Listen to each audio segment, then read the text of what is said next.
Udhna station પર ટ્રેનના ડબ્બા પટરી પરથી ઉતર્યા 3 થી 4 ડબ્બા પટરી પરથી ઉતર્યા. ઉધના યાર્ડમાં ઉધના ધાનાપુર ગાડી રિવર્સ લેતા પટરી પરથી ઉતરી. ગાડી ખાલી હોવાના કારણે કોઈ દુર્ઘટના ઘટી નહીં. ઉધના યાર્ડના મોટા અધિકારીઓ ઘટના સ્થળે દોડી આવ્યા. ઘટનાની ગંભીરતા સમજતા અધિકારીઓએ તરત જ એન્જિનિયર અને બીજા કામદારોને કામે લગાડી ગાડી પટે કરી.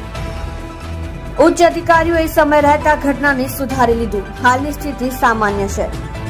સત્ય માટે હંમેશા સત્યની સાથે જોડાઈ રહો. આ સુરત ન્યૂઝ ચેનલની સાથે.